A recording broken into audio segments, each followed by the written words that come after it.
The presenting sponsor of Moon Tower Soccer is FVF Law. To find out what makes FVF a different kind of injury law firm, you can visit fvf.law. Hello friends, thanks for listening to Moon Tower Soccer. This week we're going to review Austin's 2-1 win on Sunday over San Diego FC. We'll preview the upcoming St. Louis City away match that's on Sunday, and then we'll cover some other Austin FC news. My name is Landon Cottom, and I'm very happy to be joined once again by Mr. Jeremiah Bentley. Hey everybody, I'm Jeremiah Bentley, and I do really appreciate you and Mike taking over last week. I was disappointed to not be able to do that because that was the game I wanted to talk about. A couple things I want to add on that. One is, well, first of all, as always, you should be listening to Swoon Tower Soccer. If you're some kind of weird person who doesn't listen to Swoon Tower Soccer but wants to hear me talk, listen to last week's Swoon Tower Soccer, because although I wasn't able to make an appearance on Moon Tower, the schedule worked out where I could do a bit with Steph and Mike on Swoon Tower Soccer. Hopefully didn't take away from the success of the whole show, but it was fun to have the chance to talk about social media stuff with them. Yeah, I saw this text come through after Austin FC made a specific social media post, and it was that, like, the bit with the little rods dropping and the players trying to catch them in one hand. What was it about that bit that they did that so moved you to request to be on Swoon Tower that week? I guess one thing is that game shows up on my Instagram feed 22 times a day, so to see it in the real world made it very appealing to me, and it just felt like the kind of content that I wish Austin FC would create a little bit more. And I talked about this on the show, but just like guys being fun. If you think about Danny Pereira's, what was it, like motor car sounds or whatever, race car sounds, like yeah, just the kind of silly, entertaining stuff that sort of makes you fall in love with the guys as people. Like, I kind of wish we got a little bit more of that, and seeing a little bit of that maybe want to like go online and talk about how much I love that. Yeah, and like the race car sound one, that was just in training. They just had a mic on him in training. And that's like pretty low lift for them probably, as opposed to like the car ones where they were riding around in the car together. Those were fun, but that's probably like kind of a production to put together, as opposed to just like maybe just always have a microphone on Danny Pereira. You'll probably get something good out of it. But I guess we had a kind of a long week with my dad. And the one thing I will say about that you may appreciate, I don't know if you have like sort of a crazy part of your family, but you know, the thing about the crazy part of your family is like in crisis, they really come out and get extra crazy. So that was what we dealt with a lot this week, which made me, and we talked about this off air, you could probably reiterate what you said, but it made me very happy to be back in the stadium on Sunday and to get back from being in Denton up there and being back in Austin. And it wasn't so much about the game, but it was around like the reason I love this game. Yeah, getting in the stadium, watching the game you love, seeing the people that you love. You're talking about the folks you ran into in the stadium. So yeah, we're all glad to have you back, and hoping for a quick recovery for your dad too. Yeah, thanks. Oh, and before we get to the game, I wanted to say high school soccer stuff, which I know we don't talk about high school soccer a lot, but I know longtime listener, and I believe Moon Tower Soccer concussion protocol consultant Nick Martin's team made the playoffs. Last week I saw that they did not win, but the McCallum boys made the playoffs, and then Jackson and I on Friday night happened to go get the chance to watch the Round Rock Westwood girls team play. They won 2-1. They moved on the next round, but like high school soccer's, it's entertaining. I don't know what I expected to see out of it, but like it was pretty good soccer, honestly, overall. So more soccer in your life is always good. So I appreciated being able to do that Friday and see Austin FC on Sunday too.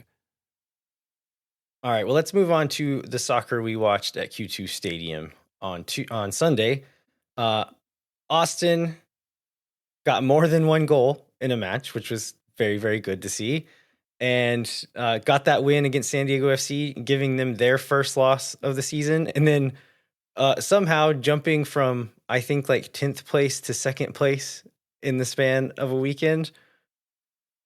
Totally what we expected, right? And I think if they'd lost, they would have been in 12th or something. Like that was the margins in the early season in the Western Conference are so tight that I think matters. Even if we lose this coming weekend, we could also be in like 10th or 11th again. So it's early, the West is tight, and then, but I think I was looking at the results from Saturday, And the Eastern Conference did us some favors. I think every Eastern Conference team that played a Western Conference team won.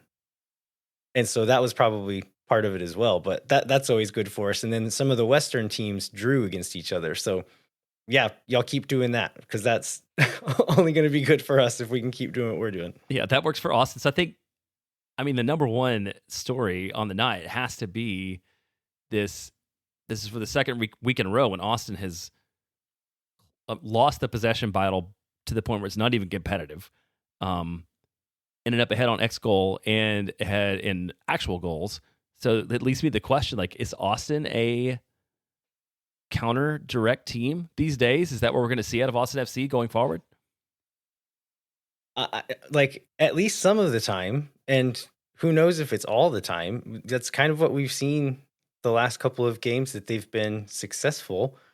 But I thought there were some interesting quotes from Estevez in the post-game press conference, and one of them was about identity, and he was kind of talking about the identity he's had in past jobs, but that what he wants to do is let the players dictate the identity. Like, what are the players good at? What do they want to do? What do they naturally do when this set of guys is on the field together? And so, I mean, I like that. I think that's encouraging to say, like, we're still figuring it out. And I think he went on to say something else, kind of to that point, is we've tried stuff. Some of it hasn't worked. Some of it has. Each week we look at it and look at the opponent, and we're going to try something different based on those two factors.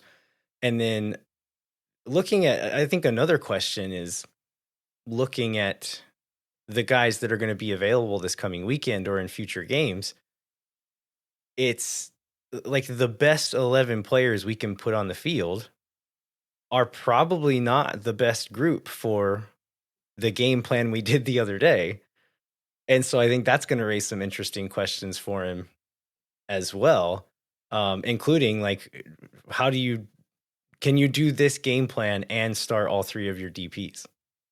Yeah, that's a very interesting question. I guess to get the fan service bit out of the way early on this, I think it was maybe last week or week before.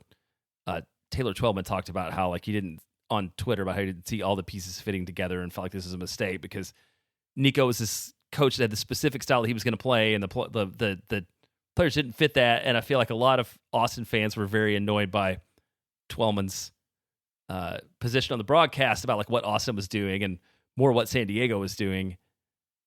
And I feel like we've learned a little bit over the last few weeks that I didn't know about Estevez, in that he's always given lip service to being flexible and like playing the best roster given what they have available and given the opponent is, but like it's way more than lip service. Because I feel like even Josh Wolff would every once in a while say like, oh yeah, we're gonna make the best use of the talents we have on the field. But Nico is definitely leaning way into that. And one of the things we also talked about right before we started recording is he talked about the setup and said like, well, we're gonna try some things. Now is absolutely the best time to try some things. When it's early in the season, stakes are low. Maybe Austin tries this and it gets blown out and they learn not to do it again. Maybe they've learned something that will inform how Austin plays down the road. And it's to be seen. Yeah, before this game started, after the lineups had come out, I said this is one of those games, like if this works, and we'll get into the lineup here in a little bit, but it was, you all know if you're listening to this, it was kind of weird when it got posted. And we were all saying, if this works, he's a genius, and if it doesn't, he's an idiot. And I think Nico said almost exactly that in the post-game press conference as well, that I think he ended up coming out of this one looking relatively smart, right? Yeah, that one works out for him. I think the next thing we'd have to talk about is Brendan Vazquez finally gets his first goal, and Austin gets its first goal from open play, both coming together. And I felt like the guy had an all-around great game. I was talking to Jackson. Some of those balls he gets on the end of, you're like, remember when Jossie Zardes would try to run and get after those balls and miss by 5 yards or whatever? Like, he is a different player. And I don't know what he does for conditioning, but the fact that he can run so hard and be so quick 70, 75 minutes into the match, like, it's just incredible given the work rate he has all match long. He's not like hanging out, waiting for the game to come him. Like, he's putting in a full shift and can still do it way longer than I thought would be possible. Yeah, we'll get into some of the missed chances where maybe he should have done better, but that aside, the you talk about the work rate, the hold up play, the just it's such an asset to have a guy like how many times did Austin win a ball deep and launch a ball forward and he was able to get on the end of it and hold a guy off and then maybe drop it off to someone else. Like that's such an asset to have. And then to always know as a midfielder that you have a guy who's going to be making that run in behind. Um, he's just so good at all this other stuff that you can. I think it's a fair and true statement to say he had a great game, even though you maybe would have wanted him to finish one or two more of those chances. Yeah, and he did too, right? Well, on the post game interview that he had with I think it was with Andrew Wiebe, he talked about wanting to score more and like not being satisfied with finally getting that first goal, which is something you want to see out of a player like that. Do you want to talk about any of these chances now, or do you want to wait until we get into the match moments? Maybe we can do it in the match events later. Okay, let's do it. And then so he ends up being officially on the field man of the match. Gets to bang a drum that Steph Conriola was holding, which I'm sure was very exciting for her. And hopefully, I don't know the story of how she was the person that was holding the drum. Hopefully, they'll cover it on Swoon Tower. Or do you have any more insight on this? I don't know how she was chosen, but I know she's known that she would get to do it for the next win. Oh, cool, cool. And I was like, when I learned, I was like, hopefully Julio gets to Right. like play the drum because of how much Steph loves Julio. But then I remembered like he's might not play for the next few games, so I don't want to wait that long for a win. So I hope it's not Julio that does it. Yeah. She got some nice people like several people were cropping photos of Julio standing behind her in the background holding the drum and sending those to her. So hopefully that was consolation enough. Close enough. Yeah. And so I think that is what you do because he's the guy that scored the goal. But I think for most people, and OptaStats or FotMob or wherever you go, when you look at like player ratings, the actual man of the match was probably Owen Wolff, who was also voted the MLS team of the match day. We just found that out today. Obviously had a great game. Love the intelligence on the reset for the second goal. It was just like soccer smarts. But yeah, just talk about what you saw out of him that excited you on Sunday afternoon. Yeah, I think if just like to a casual viewer, they would have coming out of there saying, "Oh, number 33 had a good game." I think if you go back and just watch him throughout the game, you'll say he sneakily had a great game, like on both sides of the ball. He was really instrumental in the offensive and defensive game plans.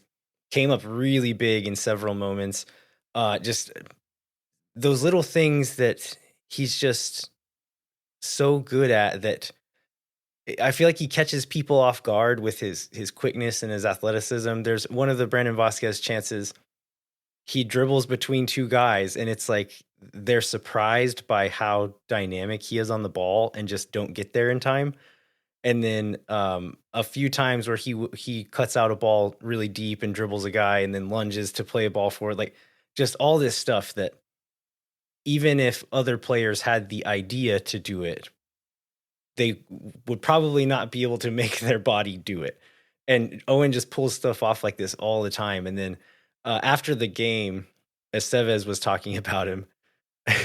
And there's some fun close-ups if you go back and rewatch this one of Owen chirping at people and getting mad at the ref and getting mad at San Diego players. And if you can read some lips, there's kind of some fun stuff there. But Estevez was talking about what did he say? He said he had like the instincts of a street player and just like is smart in that way and knows how to play quote the other game, which I thought was a fun way to put it. Like referring to like the dark arts, like he's got that instinct in him as well. He's not just the coach's kid who does everything right. He's like, no, he can do the other thing too, which is good. Not just Owen. That's while we're on that topic, that is one thing I loved in this game is seeing Austin FC know how to be the bad guy when they need to. And Brad Stuver wasting time at the end of the game. We'll get into the defensive strategy, but some, I would say, almost like dirty play in the midfield at times, but for a very specific strategy and to an end. that I think worked for a lot of the game. Yeah, and I think you have to count Diego Rubio in there too, which we're not surprised by. Like he Oh, was in absolutely. everybody's here, his own team, the other team, the officials a lot, just really like laying into that. I thought on the defensive side of things, like that defensive strategy doesn't work without Owen Wolff doing the things that Owen Wolff does, both in terms of skill and effort. And on the offensive side of things, this is something that Austin FC PR posted today. So he's assisted all three of Austin FC's match-winning goals, which are 3 of the 4 total goals they've scored so far in 2025. So he's getting it done on both sides of the ball. I don't know, man. It's like, is he freed up from like being out from under the shadow of his father, or is it just age development? Like, I don't know, but I love it. And I look forward to seeing him continue to develop because I think he's got the chance to be a special player. And with his like roster designation too, right? Like he's like an incredible value for this club because of like the way he counts against the salary cap too. Yeah, we'll probably bring his name up a bit more in when we get further into the game, but kudos to Owen Wolff for this performance and being the second Austin FC player in a row in the team of the match day. So yeah, congrats to him. Let's take a quick break and we'll come back and dig more into the San Diego game.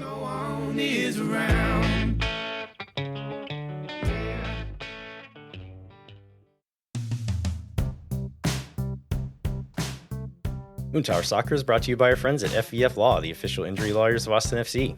FVF is a different kind of personal injury law firm dedicated to community, transparency, and client education. And they have their own podcast called Summary Judgment. You can check it out wherever you get your podcasts. You can go to FVF.law to find out what makes FVF a different kind of injury law firm and why understanding your legal options can dramatically change the outcome of a case. Once again, that's FVF.law. Amplify Credit Union is a member-owned financial cooperative that served the needs of Central Texans for over 5 decades. As a credit union, Amplify has no shareholders or parent companies. That means more of your money stays in the community. Amplify has been home of fee-free banking since 2022. Their free checking accounts come with 0 overdraft fees or minimum balances. That means Amplify's fee-free checking accounts help you get more mileage from your everyday spending. Amplify membership is open to any Texas resident. Learn to trust your bank again at Amplify Credit Union. To learn more and to register for free parking at the Amplify Esperanza branch on game day, go to www.goamplify.com/moontower-soccer.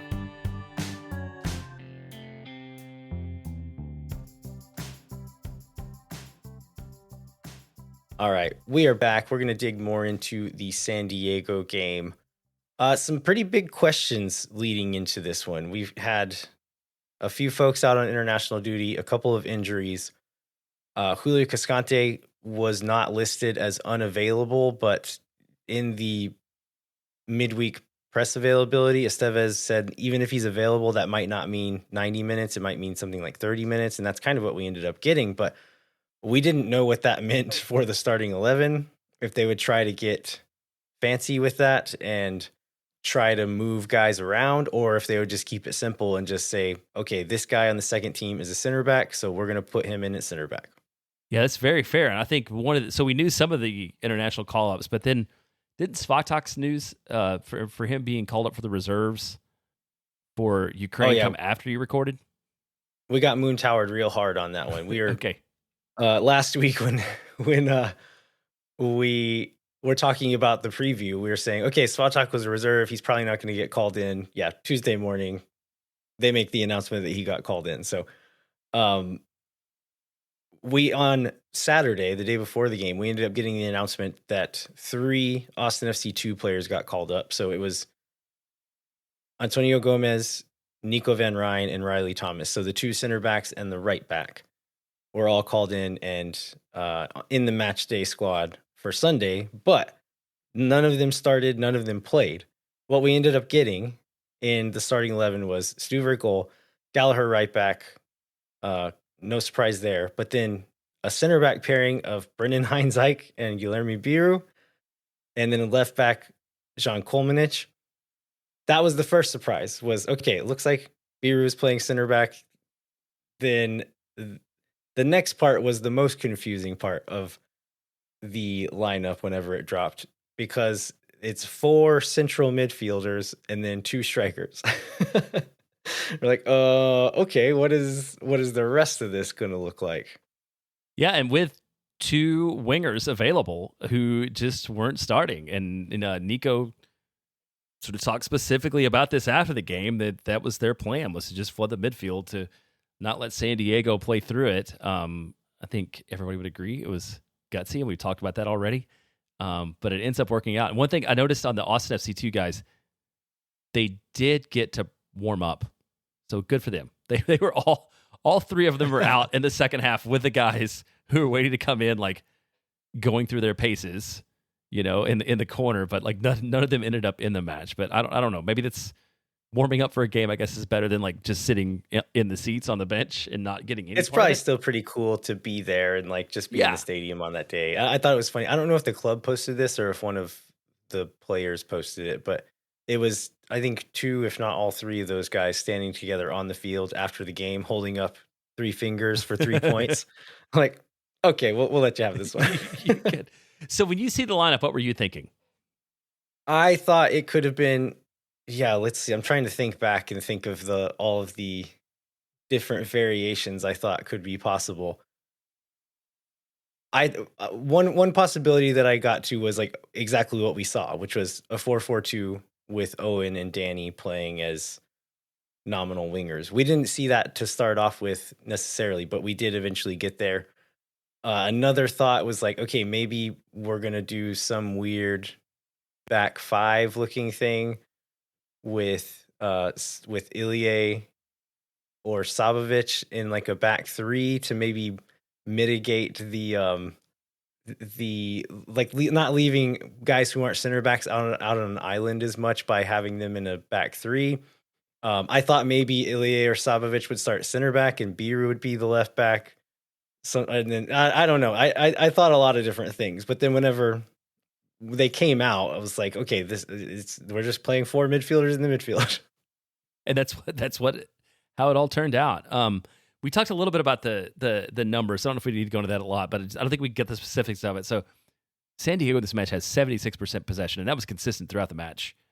But Austin still has more shots on target and better opportunities. And so I think we can go better goal scoring opportunities. And I even went back and watched the little like 9-minute highlight video again this afternoon to sort of prep for it. And like all the highlights are Austin highlights. Like San Diego had a lot of possession, like with little purpose and very much intentionally on the part of the way Austin lined up to play. And I don't think they had more shots until the last 20 or 30 minutes of the game. Austin was ahead in that metric and then slowly started falling behind as the game went on. But yeah, it's talking about controlling the midfield with midfielders. I think you could say in one sense of that word of control that Austin did not do that. If you're looking at possession, they did not keep the ball very much and didn't really seem interested in doing that for big stretches of the game. What they did do was kind of dictate where San Diego was playing for a lot of the game. Let's go ahead and talk a little bit about the defensive structure. I think that was one of the more interesting wrinkles that we saw, but how they ended up lining up in the defensive shape was a 4-3-1-2, I think is probably the best way to describe it. But it was the back four, then Sabovic, Ilya, Pereira in a midfield three. And then you had Rubio and Vazquez up top pressing the center backs. And then Owen Wolff was sat just behind them, man marking Tverskov, their six, like their defensive mid. And it seemed like Owen, and then it seemed like him and Rubio were the ones mostly doing it, but specifically Owen, his job was to make Tverskov's day miserable and just not let him get on the ball because he's kind of their orchestrator, just kind of the tempo setter, playing the first pass to start the offensive sequence, and they just did not let him do that. And it worked for a big stretch of the first half there. San Diego looked confused, and Estevez said this in the press conference that he thinks they caught them off guard a little bit because they had not seen this look before, and so there's no way they could have scouted it. And San Diego really did look like they did not know what to do for the first little bit of the game. And when you do something like that and then have this plan of, okay, we're going to stifle them defensively and then counter, you need it to come off early, right? Because you're taking a risk by that. If it doesn't work early, you don't get those 2 early goals, they start breaking you down, and if the game looks like it did for the rest of the game, but Austin doesn't have 2 goals, that you get in trouble there, right? Yeah, for sure. Yeah, that's because I mean, Austin. At some point, you were talking about how the shots San Diego caught up. Like Austin gets really leggy, and it's under fire for the last probably 20 minutes of the match, which is okay when you have that lead, but otherwise could be kind of disastrous. So, I don't. We just talked about how like we can't go through every single moment of this match. So, like Austin gets a chance 14 seconds into this, oddly, from Rubio, which I think sort of was like an indicator of how the whole day was maybe going to go. Like that would have been an amazing, very early opportunity. Yeah, he almost takes the ball off the goalkeeper essentially, but San Diego was able to clear it out. There's then a Dogso shout in the 3rd Almost, minute, yeah. I think, where they bring down Vazquez when he's in behind. They give a yellow. What did you think? Do you think that should have been Dogso's denial of an obvious goal scoring opportunity? Do you think that should have been Dogso red, or do you think yellow was fair? I think yellow was probably fair, but in the moment, I really wanted it to be a Dogso because Austin has not, at this moment, Austin has not scored from open play all year long, and I'll take every advantage I can get out of it. So it was close enough where I wouldn't feel guilty if it was a red, but it probably wasn't. Yeah, in the moment, I thought that one of the other defenders was maybe the reason why they didn't give the red. That like, okay, this guy could have reasonably gotten there. On the replay, I think it was because of the keeper. The keeper was way off of his line and was probably going to win that ball anyway. Like there was no need to foul Vazquez there. So a little bit silly by the center back. Was that Ian Pilcher that got Yes. that? Yeah, Pilcher got that yellow. Geez. Yeah. He had a rough day. We'll get into that as we go on here as well, but he did not have a good day on the field. So I think this kind of plays into how Estevez described their defensive game plan in the post-game press conference. But what they were saying was, okay, we're going to clog the middle as much as we can, so they're not splitting lines and finding those midfielders with space in the midfield. But instead, we're going to make them push it wide and then bait them to play passes into the middle in areas and at times that we want them to. And so that happened several times throughout the game, whereas the only space available was where Austin wanted them to be because they were taking away the defensive mid and then kind of pushing them over into certain areas. And as that would happen, the midfield would just collapse around that player. And so on this first goal, there's a play into the midfield, a clever touch from Dreyer, their number 10, and it plays it over to someone else. I don't remember what player it was, but Savovich is there and wins the ball between that player's legs, just kind of sticks his leg between that player's legs and pokes it out. It falls to Diego Rubio, settles it with the first touch while he's turning, and just immediately with his second touch plays a big through ball to Vazquez, who's already on his horse running behind. Really good ball, just like perfectly weighted on him. And Vazquez is in behind to the keeper, 1v1. He makes the keeper kind of bite with a little hip shimmy and then touches it around him, shoots, kisses it just off the post and puts it in the back of the net. But I mean, really good from Savovich to win the ball. I think also really good from the ref not to call a foul there. I think a lot of refs will call a foul. Like, okay, you want it between his legs, so that's instantly a foul. It's like, no, you can do that. If you don't go through him, that's still a fair play. And I think that was the right call. He didn't really touch him. He just poked his foot in between there.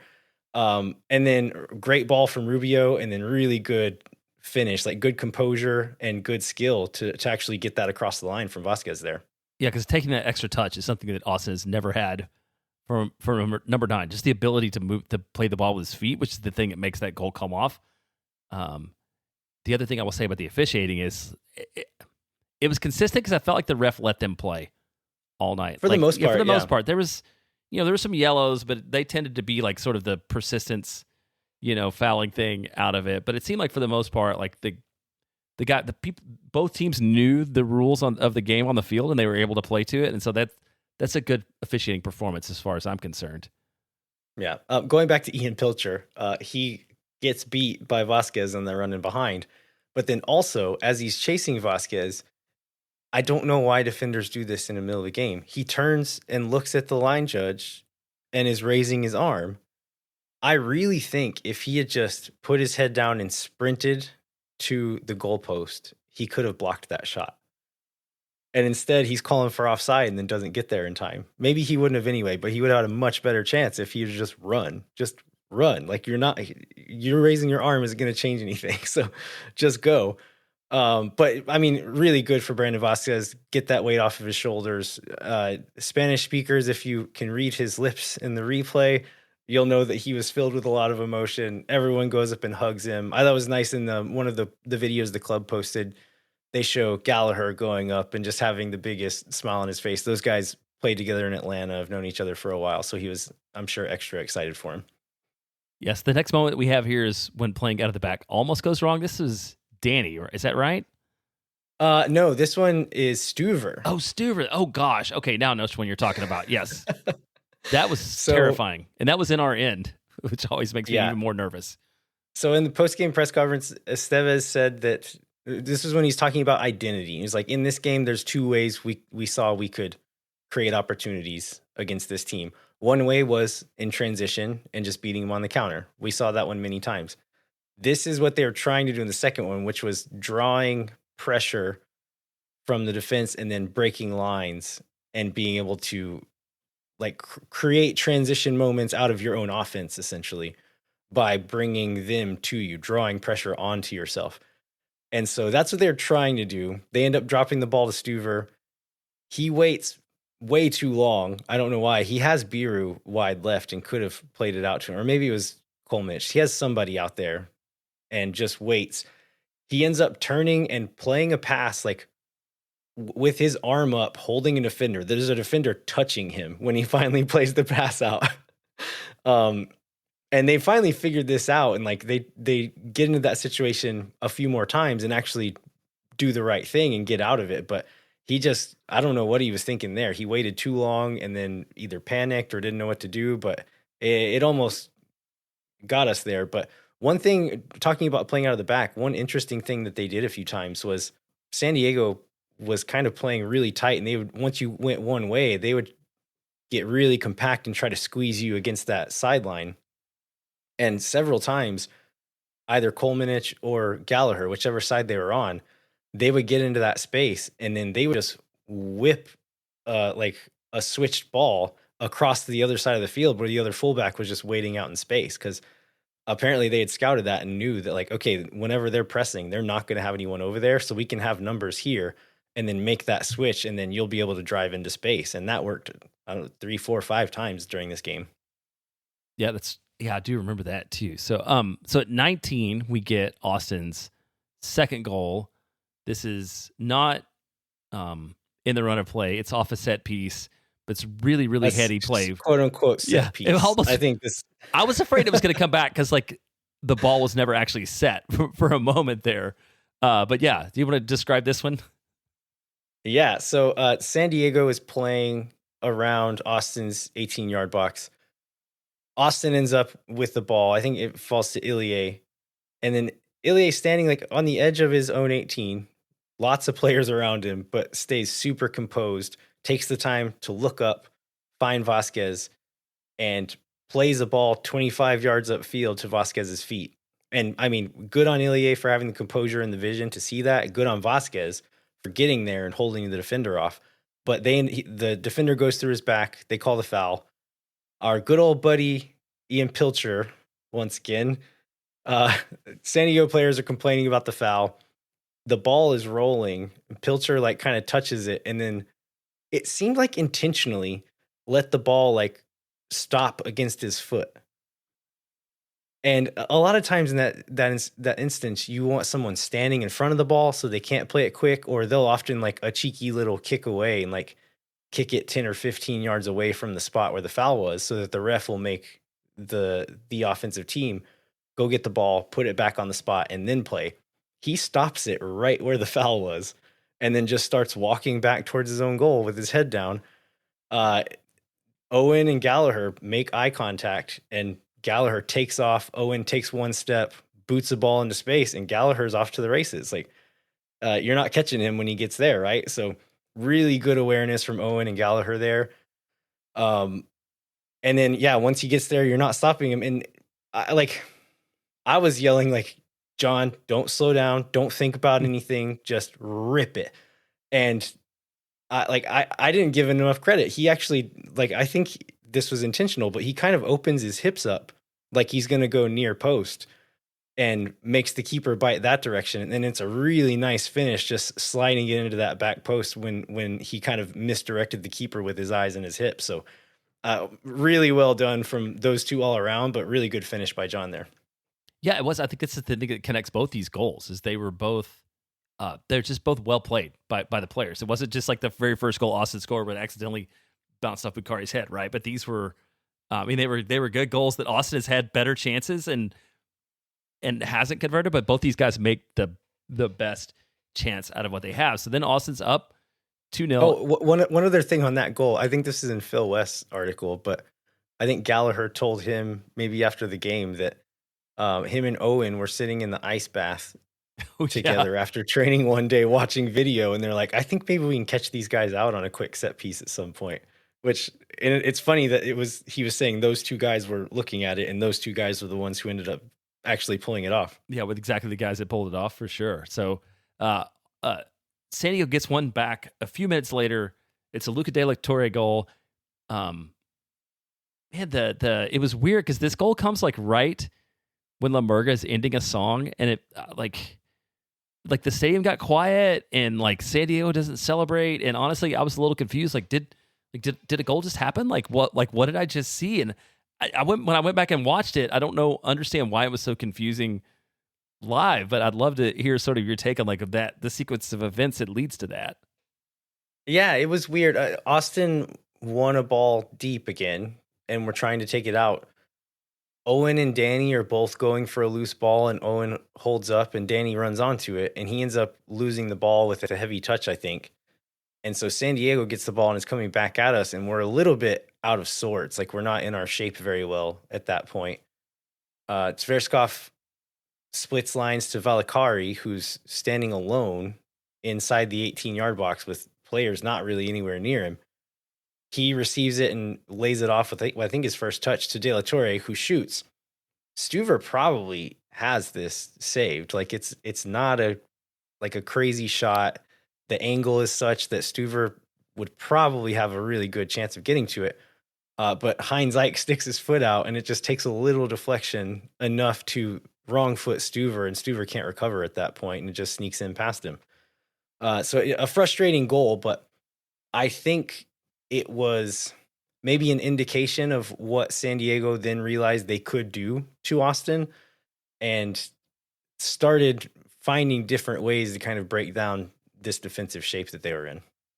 Yeah, and we'll get into the second half later, and especially Dreyer in the second half, like the last 20 minutes or so, has lots of opportunities that Stuver makes a couple really good plays, and Austin's fortunate they don't go through. And we did want to touch on one more Brandon Vazquez chance. This is at 41. Is this where I feel like he maybe, almost killed somebody in the 12th row of the north end with how hard he hits this ball? Is it that one? Yes. Yeah, I thought this one was worth noting just because it's one of the few times we saw what Austin's attacking shape would have been had they ever had the ball. Because like the defensive shape was very clear to me at this point, but this was the first time I was like, okay, it looks like they're actually setting up in an offensive shape. And what I was reading was like a 4-2-2-2. So you had Savovich and Ilie really close together deeper, and then Owen and Danny slightly higher and slightly wider. And then in the frame, I noticed this on the rewatch, so I'm not exactly sure where Vazquez and Rubio were necessarily, but the four midfielders were stacked. It was not a line of four, but it was definitely like a 2-2 looking shape. But yes, Stuver finds Savovich in between lines. He turns, advances the ball to Wolff, plays Vazquez in behind, and then Vazquez tries to roof it over the near post shoulder of the keeper, misses the target, but he had Rubio and Pereira running on the backside.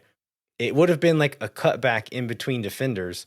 It was definitely on if you watch it back. I think Vazquez had already made up his mind that he was going to shoot by the time that gap opened up. But Rubio and Pereira were pretty mad at him because either one of them would have had a pretty clear shot on goal if he'd have cut it back to him. Yeah, he had a lot of chances on the night. That was probably not his best decision. But so Austin goes the half up 2-1, having 25% possession in the first half, which would be more than they had in the second half. But again, leading next goal. A lot of guys warming up at halftime. We actually ran into each other at halftime. I was like, yeah, the center backs are warming up, but like Julio had been warming up in the first half, but Julio was not one of them.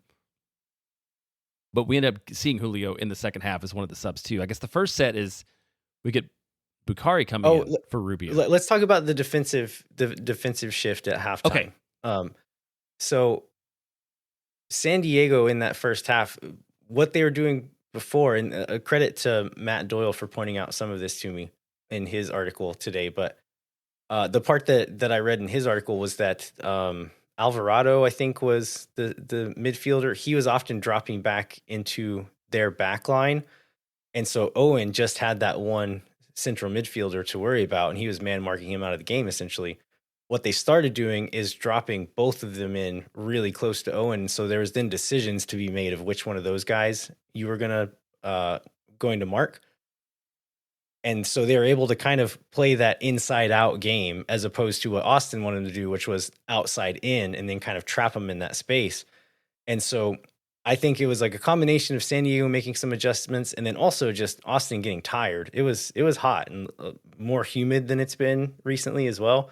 So I think what was working with that line of three, kind of shuttling back and forth and trapping players, it slowly started pulling apart as at the same time San Diego started figuring it out. And so they came out in the second half in a straight up 4-4-2 because now that there's two defensive midfielders there, you can kind of use your strikers to mark those two guys, and then you have more width in the midfield to cover those wide spaces. So that was the shift they made there. Later on, they make another shift to like a 4-5-1 to finish the game off. But either way, like San Diego started to figure it out, started keeping more of the ball, started getting more and more chances as the game wore on. Yeah, definitely. San Diego's more dangerous chances were definitely in the second half, and like we mentioned a little bit earlier, like Brad makes a couple of really good plays. I feel like he didn't have to do a lot of work in the first half, and he was definitely on in the second half. I want to talk about Osman Bukhari and his game because I feel like I saw a lot of criticism of him. The shot he takes at 68, remember we should have passed. Whether he's like connected to the team or not, like what did you feel about what you saw out of him? Yeah, so talking about the shot, I will defend him on the shot. I think that was the right option in that moment. So how we get to this one, Austin is pushed back really deep. San Diego is moving the ball around the 18 again. The ball goes up in the air. Ilya kind of pokes it out to Owen. And again, one of these little small magic things that Owen does. He beats one player and then has kind of a heavy touch that gets out in front of him, and he just lunges and kind of like dives with his foot forward and is able to, with that touch, play Pereira into space. He cuts it back, hits a big diagonal for Bukhari, who's running in behind into a bunch of space. His first touch, no, it wasn't the touch, it was the ball. The ball takes him a little bit wide. There's one defender and the keeper. That defender drops back to the other side. Who was it? Vazquez was making a run there. Vazquez on the other side. So the defender stays on Vazquez and says, like, you're not playing to this guy. So I think shooting in this moment was the right option. Maybe he could have done something to kind of get an earlier touch on the ball to get it a bit closer to goal, but the ball kind of takes him a little bit wide and it's not a great angle. He hits it with some venom. The keeper gets enough of a hand on it just to push it onto the post. It might have still gone in, like if it takes a slightly different deflection or just hits a different finger on the keeper maybe. But I still think there's some criticism worth aiming at Bukhari, but I'm fine with that decision to shoot on that one.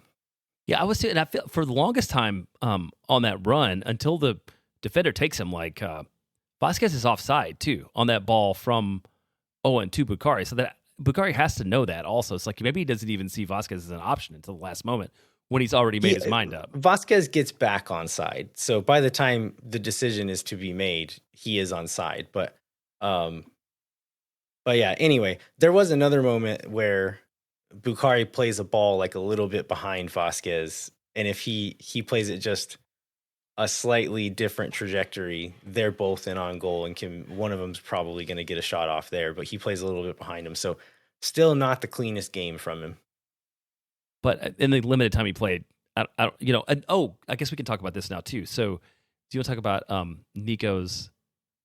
He's asked in the post-game press conference about Bukhari. Well, about if he's always going to start his DPs, basically, and he has a really good answer.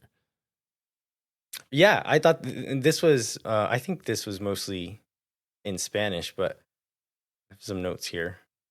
Yeah, he says, of course, DPs are important, but for me, everyone is important. My job is to put together a team that's capable of winning, and what we want to do as a staff is utilize the best tools in every game. And so, I've really liked Nico Estevez's presence in media availabilities and post-game press stuff.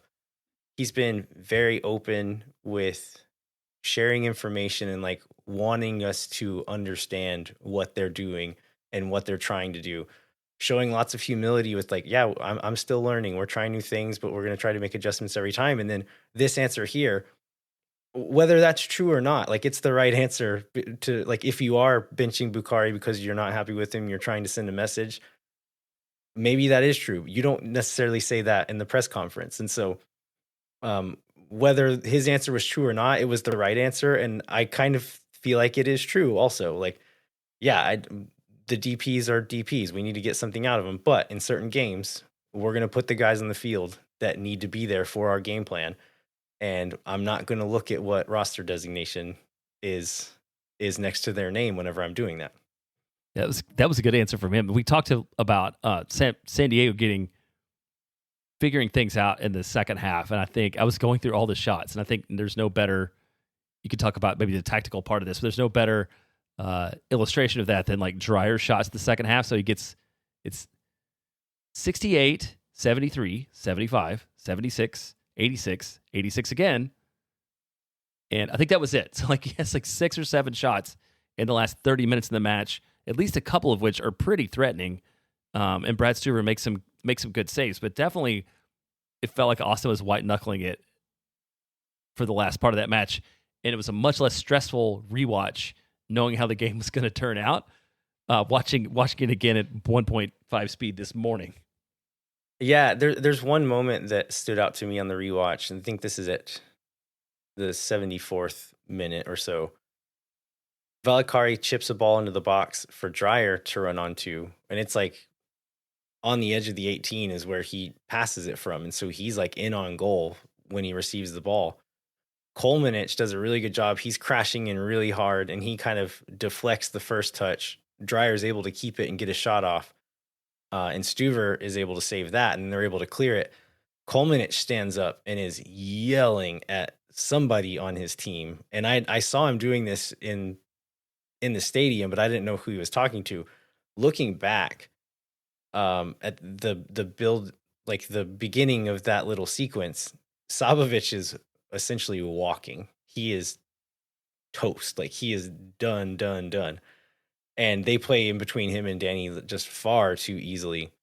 And then the very next play, Alex Mighton had come in as a sub, beats Gallagher and Bukhari on like wide left, and they play a pass into Savovic's area, and he's unable to get there again. And Dreyer skies that shot over the crossbar. But Savovic, I think he's getting his first taste of the heat, and they end up subbing him out immediately after that play in the 77th minute. But I think the game plan in general was asking a lot of certain players as far as how much they were running.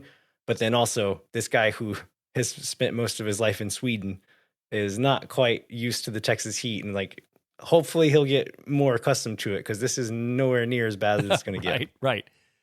Yeah, so that at that point, Julio and Obrian come on. So we do get to see Julio come in for Kolmanic and Sabovich. So I kind of lost track of what the formation is here. Maybe it doesn't matter too much, but like, Yeah, how are they lined up now? it's still fairly similar. So they push Beer to left back, Cascante goes to center back, and then Danny moves into central midfield. Obrian goes wide left. And then I don't know if it was then or with the next set of subs, but they end up shifting to like a 4-5-1 so that they can have more numbers out wide. And I think Estevez mentioned that, like, okay, now we have wingers in the game and not midfielders, and so maybe we need some extra help defending and playing in that space. So that's what they ended up going to. It's like, we're not going to press center backs anymore. We're just going to try to be in the spaces where y'all are beating us over and over. But yeah, Dubersarski comes in for Pereira later, Fodre for Vazquez, fairly late on, just to kind of kill out the game. In the dying minutes of the game, Owen takes a super hard challenge as he plays forward to Fodre. And Fodre just like heroes the ball down the field into the corner, like stopping, starting, taking on challenges, shaking off a tackle, and then gets down in the corner and plays the ball off of one of their players for a corner. And like, he's pumped, of course, but like I love the fight and the maturity from CJ there to have the awareness to know, like, okay, I could probably push one touch past this guy and be in on goal, but I know that for this game in this moment, I need to go to the corner and I'm going to go do that. And then to be excited for himself for having done the right thing. Like, I love that from him. Yeah, I love that for him too. And I love that the crowd really responded to that, for him doing that and how excited he was about that, and sort of reinforced that. Because like for a guy that had 8 minutes on the field, that was a really heady play. And I feel like he did exactly what he needed to do at that moment in time. And we almost get, right, because at the very end of the match, San Diego has a corner, keeper comes up, and we almost got the most fun goal that we could possibly have ever had. When Hyder Obrian takes one from the top of the 18 on the defensive side and has it's a .11 XG, not a non-zero chance that ball ends up going into the net to seal it for the 3-1 win. So I was sad for all of us that it didn't happen. But Austin managed to kill the game out, although it was even, who was it? Did Gallagher kind of have a little sloppy play there near the end that almost let Sandy, when we thought the game was that John?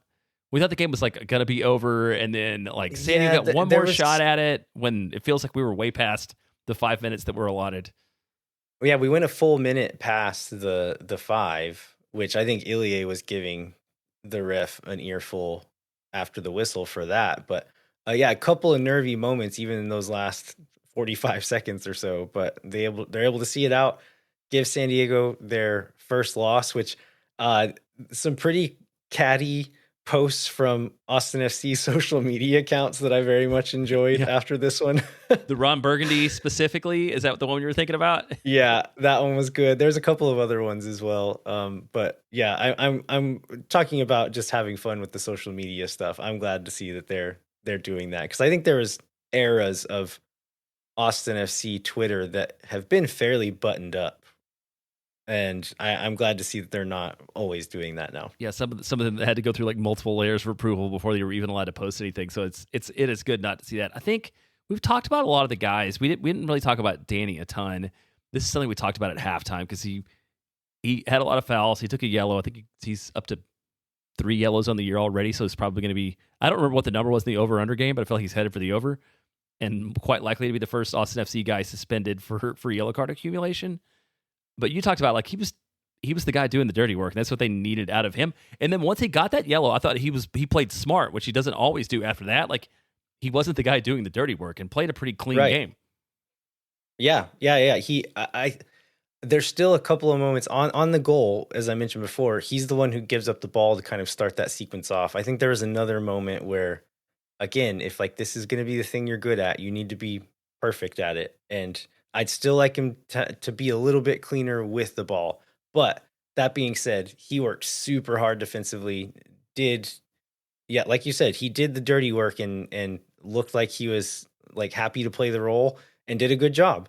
And we're talking about like making their midfielder's life miserable.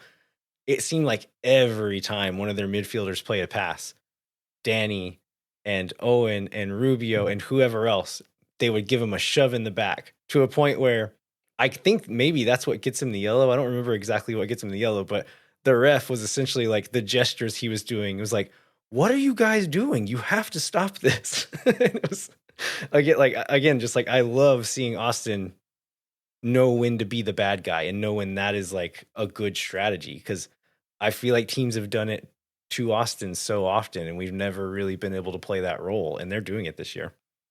It's really been fun to see. We talked. Is there any other players you want to mention? We talked about John a little bit. He had a very solid game, doing exactly what he's made to do, and just making he's the best version of like himself. And good on Nico for putting him in a position to use the attributes he brings to the club in a positive, and not asking him to do something that he's not great at.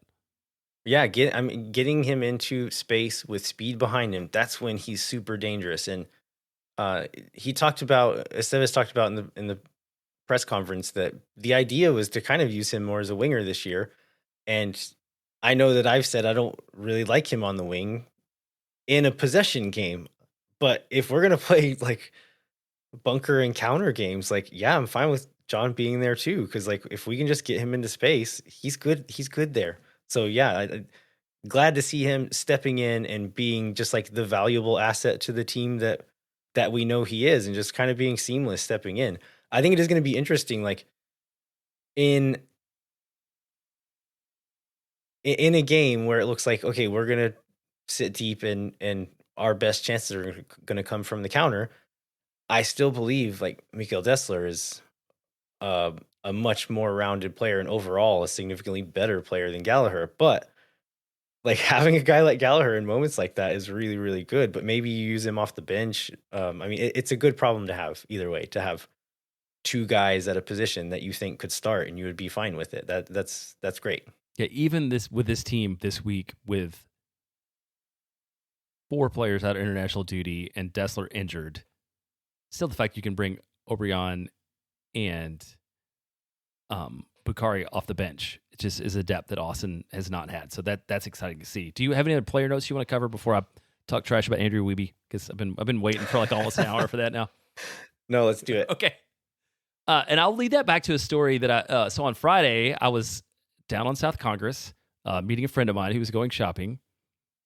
And I ran into Ashley, your wife, and we chatted for a while. And one thing about South Congress Avenue is like, there's an interesting combination of people where like every pair of boots I've ever bought in Austin, I bought it at Allen's Boots. And the things around that have changed a lot, and the vibe around it and the people around it. But it's still this weird combination of like actual Western cowboy people and like tourists who are in from California who like want to get their cowboy outfit because they don't understand that Austin is different from the rest of Texas. I feel like Andrew Wiebe was very much the second version of that, with the bolo tie and the hat and the they say like the champ kind from Anchorman version of the suit, which is strangely the second Anchorman reference we've made on this show. It kind of looked like a goober, but I think you feel like he's more self-aware than people usually give him credit for when they talk about Andrew Wiebe. Yeah, talking to some folks in the stadium and then in group chats and stuff like that, I feel like the overall feeling towards Wiebe and his outfit was animosity. And I'm like, I'll go back and watch the segments afterwards, but I feel like Weeby's in on the joke and he knows that he looks stupid and is just fine with that. I mean, I don't know. I feel like I end up on the opposite side of arguments about Wiebe too often. I'll just say like he knows what he's doing, and I respect the hustle a little bit. And like by getting mad, I'm not going to tell you not to get mad at him. If that's how you feel, that's how you feel. But know that like that's kind of what he wants from you. You're feeding into it. Yeah. And he also doesn't care. Like he's not mad. He's just having fun. Yeah, and the one thing, speaking of people who hustle, that we did also want to mention is he gets it's just in the pregame show, right? He gets to interview him with Alistair McAllister, the most unbiased journalist in all of sports, who also got in a bonus game shot at Andrew Wiebe in his response to a question from Wiebe. Yeah, that was great. I'm glad they got Alistair on there. We don't talk about Alistair McAllister on our show enough, and we should resolve that because he is a treasure, and I'm so glad that he's in the Austin FC community. Yeah. If y'all don't know Alistair McAllister, go find this Instagram. It is a true joy. Yeah, yeah, talk to your teenager. My like Jackson Bentley's like, man, I've watched this guy Allison McAllister. He's great. He's got how many ever million views. I'm like, yeah, that's Oh yeah, he's way more famous than we are. than Like anybody we know. internationally famous. Yeah. Yeah. So if you don't, talk to a teenager and ask them about him. They will probably know them, even if they don't have any idea that the guy's from Austin. So yeah, Alistair's great. All right, we have some Austin FC news to cover, including an outgoing transfer, and then the preview of the St. Louis match. But first, let's take a quick break, and we'll be right back. Moon Tower Soccer is brought to you by Sage Wilson Realty. The Sage Wilson team is made up of Austin experts who are client focused and have over 30 years of combined real estate experience. Our friends at Sage Wilson Realty are giving away 2 tickets to an upcoming match. You can fill out the form in the show notes for your chance to win. If you are someone you know or need Sage real estate advice in Austin, talk to our friends at Sage Wilson Realty. Be sure to check them out online at sagewilson.com. Our premier sponsor is McGuire Woods Consulting, helping clients in the public affairs space from lobbying at the local, statewide, and federal levels to digital and communications campaigns across the country. McGuire Woods Consulting has offices in Chinamla cities and is proud to support Moon Tower Soccer and Austin FC in their continuing march to the playoffs. Contact our friends at McGuire Woods Consulting at mwcllc.com for more information. All right, we're back. We're going to get into our St. Louis City preview, but first, let's cover a few pieces of Austin FC news, including official word that Leo Vaisanen has been sold to Swedish club, and I got a tip from ATX Bergkamp Lover 69 winner on proper pronunciation. I always, whenever I'm reading a word in a foreign language, I just lean on Spanish pronunciation and hope I'm right. And so I was calling it Haken, but it's apparently Haken.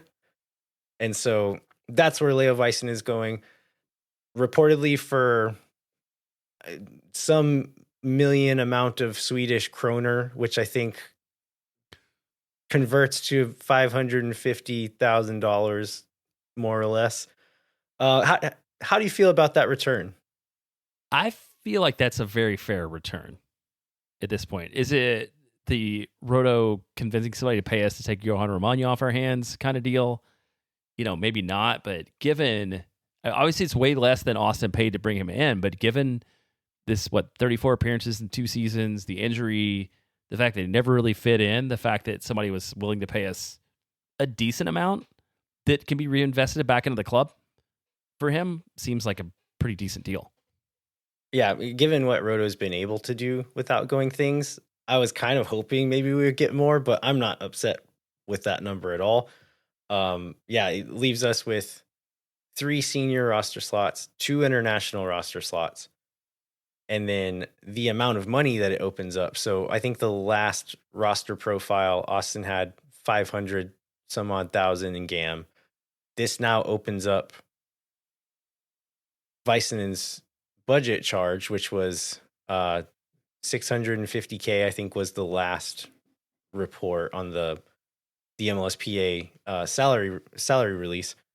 And so it opens up that money. Austin now has like over $1 million to spend on a couple of roster spots, which is, maybe we can get into what we think they'll do with these spots, but it's not nothing. It's not endless flexibility, but it helps for sure. Yeah, and I forgot that he was one of Austin's TAM players. So you can look at Austin has the flexibility to bring in someone like along the same amount of spend. I guess the question is, do you think Austin's more likely to roll with 3 central defenders and have the same options off the second team that they have now, or sign someone from within the league to make it to the summer when you would have to imagine, given this outgoing deal is happening, that Roto has like something in mind for what to do to fill this slot coming this summer? Yeah, I mean, if there's the perfect target comes along and you think you can get someone on a really good deal, go for it. I think at this point, just given like what transfer windows are open, who is even willing to sell, what's available, how much money we have, I honestly think it might be a better option at center back specifically to just roll with these three guys. If you can find a cheap supplemental guy to add that you think can be on the bench or kill some minutes for you occasionally, go for it. But between the two, actually the three, like Austin FC two guys, and then knowing that we didn't talk about this at all, Beer did a pretty good job at center back. Right. Yeah, we need to acknowledge that too. That really he really is a fourth option, especially when Dessler gets back. Because he had what do they say? Like he had the kind of game you didn't notice, which means he had probably had a pretty good game. Right. Yeah, yeah.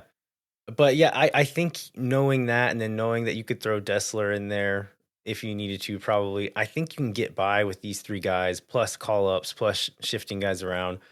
And so, yeah, I would say if you find the right supplemental spot, yeah, maybe bring him in. If not, just get by with what we have until like Julio Cascante's contract is up at the end of this season, and you can maybe use the amount of money you're spending on him to bring in two guys potentially, or maybe in the summer, like something else is available that you bring in then. But I don't think with what we know now, I don't think there's any rush to bring in a fourth center back.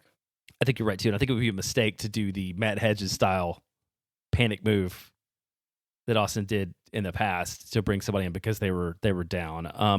So Vaisanen was off on international duty. We won't talk about him. Wait, do you do you think there's a chance we bring in anybody with those roster spots now? There's still a little under a month left in MLS's trade window.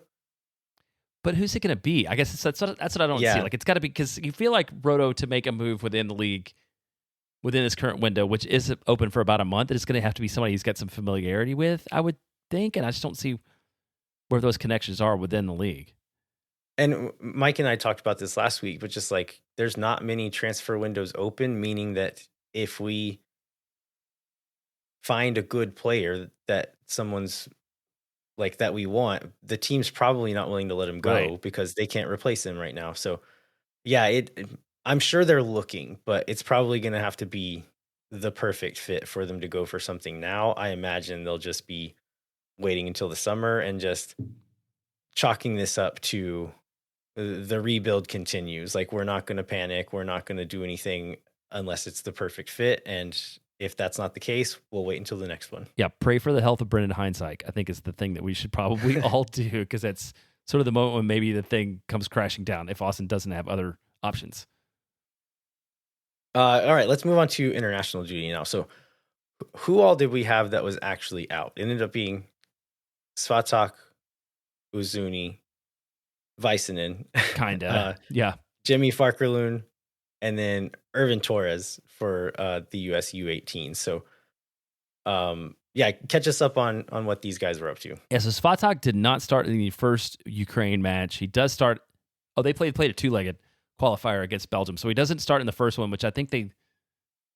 I'm not gonna remember the score. I think they won 3-0 the first one, lost 3-1 the second one. Oh, I think I had those backwards then. Yeah. Yeah. So they lost 3-0 the second, which is the leg Svatak started. So it's probably not speaking great for his outcome, but he gets one in. Mircea Uzuni starts for Albania in the match versus England that they lost. Comes on as a sub versus Andorra, manages to get a late goal. So he gets one. Jimmy Farkerloon starts both matches for Liberia and scores a goal, becoming the, I think at that point in time, because Uzuni hadn't played yet, the first Austin FC player to score a international goal like during a real competition, I think. Yeah, first 2 international goals for Austin FC in the same day. Yeah. I think I read that Jimmy had to come out with an injury during that game. Hopefully that's nothing too serious and he can come back and get back to work with Austin FC 2 soon. And then Irvin Torres was with the U18s in Spain. I could not find information on this except for the starting 11 in the game against Morocco. So they drew 2-2 against Morocco. He did not start. That's all I know. He may have played a half. He may have played none. I don't know. They play again on Tuesday. I imagine all we'll get again is the starting 11 and the score. So maybe we'll find out if he played maybe we won't. Yeah. And then the other news, so last week we had the official All-Star game announcement on Tuesday, but I think y'all covered that, right? Because you already had that, already kind of knew it was going to be MLS versus Liga MX by the time we didn't know, but we knew by the time that came around. Yeah, I'm trying to think if there's any other details that actually came out in it. I don't think there were. I mean, so they I think we already knew this. I don't think we talked about it on the show, but Nico Estevez is going to be the coach because they whoever's hosting, they just let that team's coach be the coach of the team.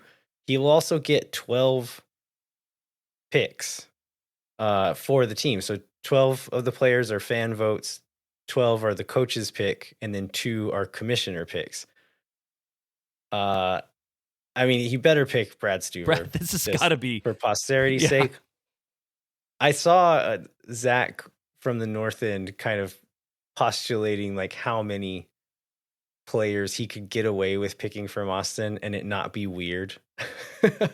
And he was saying like picking 2 is like, even if they don't deserve it, is pretty normal for all-star game picks. Like it happens almost every year. The host team will get two players on there, and most of the time they don't.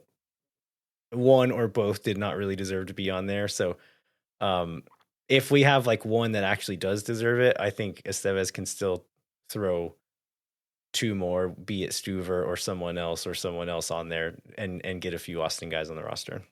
Yeah, that'd be good to see. I think it's my threshold too. I think if Austin's not leading the West, 2 is probably the max number that Austin should have. Is there? And season ticket holders for Austin FC are available to buy in a pre-sale right now. Right. And I think they go on sale to the public on Wednesday. So if you're a season ticket holder, be sure and get in and get your tickets now before they start opening up. Because I was thinking like, okay, we're going to have time. There will be a secondary market.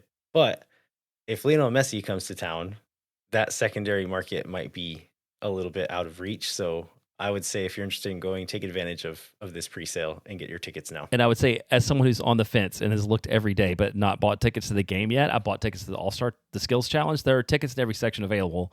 To your point, once they open to the public, they may all be quickly gone. So if you're going to get on it, get on it. And then reposted for $400. Exactly. Yeah, we can mention the U.S. Open Cup real quick. So it keeps going. Like they're in the second round here coming soon. Austin will not be in for another 2 rounds. So I think it'll be like mid-April, that round, before we have some idea of who Austin might play. But yeah, we'll be playing May 6th or 7th. And yeah, not knowing who we're going to play now, but I got to watch some of the first round. It's such a fun, silly tournament at times. So I definitely recommend tuning in. I think they're all the games are free on YouTube too. So easy to find. Let's get into our St. Louis preview. You want to catch us up on what St. Louis City has been up to in the last year? Yeah, and they didn't have a super active offseason. So 2024, they finished 12th in the West after having a really strong first season. Fired their coach during the second season, which the Wolff out crew, which was delighted by the fact that somebody could move that quickly on a coach. They added, I think this is during the summer window, so they didn't have a chance to really integrate themselves in the club during the season, was Marcel Hartel and Cedric Tukert to the attack late in the season. So now they have the advantage of having them have a full off season. Led third most goals in the West. I think the question going in was like, were they going to continue to be leaky on defense? That is not true yet, at least. So far through 5 matches, they've given up 1 goal. I think they've given up 1 and scored 4. Yeah. But yeah, sorry, go ahead. Oh, I was going to say, but 3 of those 4 goals came when they beat LA Galaxy. I think it was in the second match when everybody thought being the LA Galaxy was a big thing. And then it's proved so far this season to be not that great of an accomplishment. Yeah, I went in and watched into Apple TV and watched all 4 of their goals. One of them is a banger of a free kick by Edward Leuven against Seattle. The other 3, like you said, were against the Galaxy. The defending is almost comically bad on these 3 goals. A couple of them end up being like good finishes in the end, but how they got there, the Galaxy did a very poor job of trying to stop them. So I'm hoping that means Austin can continue their low goals allowed going into this one, especially since I mentioned Edward Leuven. I think he missed a lot of last year with some like family stuff going on. He's back now, and by all accounts, has looked like their best player again. However, he got 2 yellow cards.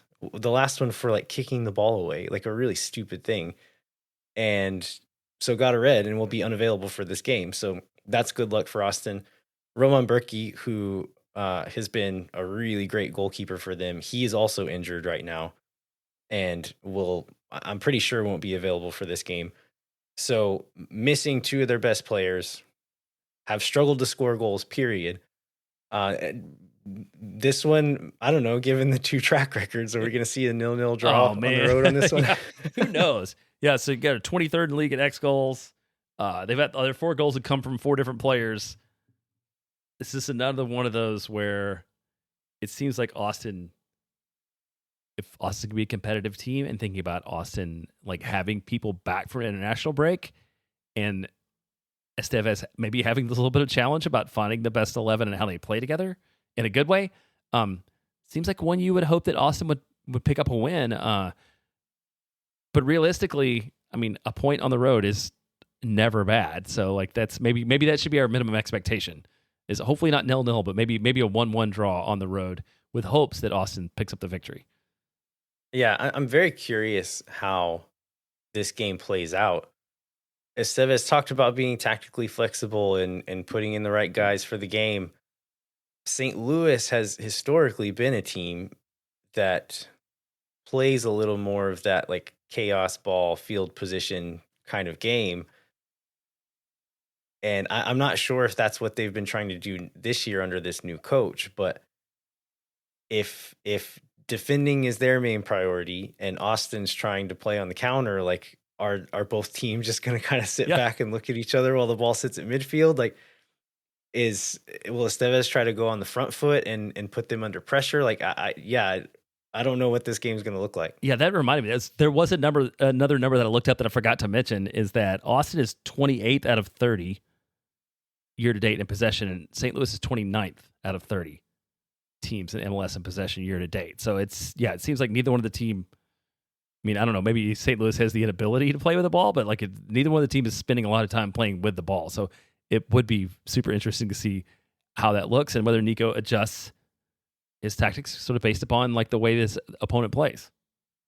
Yeah, good news is we'll have Vazquez and Uzuni will be back and available. Cascante, I'm guessing he'll probably be available for selection to start in this one. If not, we'll still have Swatok there to slide in. The starting 11 is going to be interesting as well. Like we talked about it earlier, but can you play this tight defensive game and trying to win on the counterattack with Bukhari as that wide midfielder, like defending as a midfielder, and then will Uzuni do some of like the drop-in playmaker role that Rubio was doing, or is he going to be trying to stretch the line and leaving that to other guys? Like Estevez has some puzzle pieces to fit together, right? And he's been trying stuff, and like you said before, like this is the time to do it, but I'm hoping he can continue to kind of find those right pieces and fit them together as we go, so that we don't have to suffer through some other ugly games like we've seen in this season, and maybe get one a bit more like the last couple where we've pulled out a victory. Yeah, you hope that this is a chance to begin to start establishing a little bit of an identity. And for that one, if you want to go watch it with friends of yours, Los Verdes is going to have a watch party at Radio East. I assume that you're probably maybe excited about this because it's not in North Austin. It's on Pontopolis in Austin, Texas. Party starts at noon, kickoff at 1:15. All ages, as always, bring your own chairs. I remember chairs always being in short supply, to the point where I believe there was like a pin of a chair distributed by Los Verdes. Do you remember that in the first season? Yeah. That was pretty good. 3 food trucks on site, Shortwave Diner, Tommy Want Winging, which is a favorite of mine. Veracruz, also good. So like just go for the food. Veracruz is a favorite of mine. Just go for the food, if nothing else. And there's the Austin Witches Market starting at noon, which you can go to Instagram and check out what that is, because I forgot to look.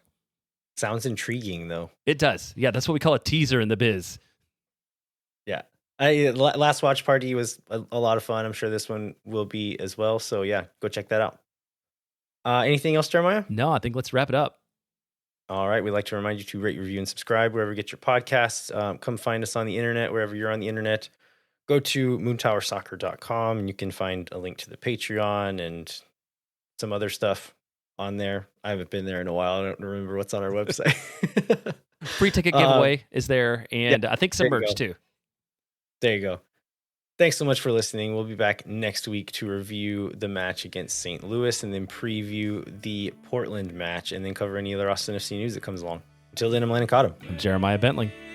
We'll catch you next time. When no one is around.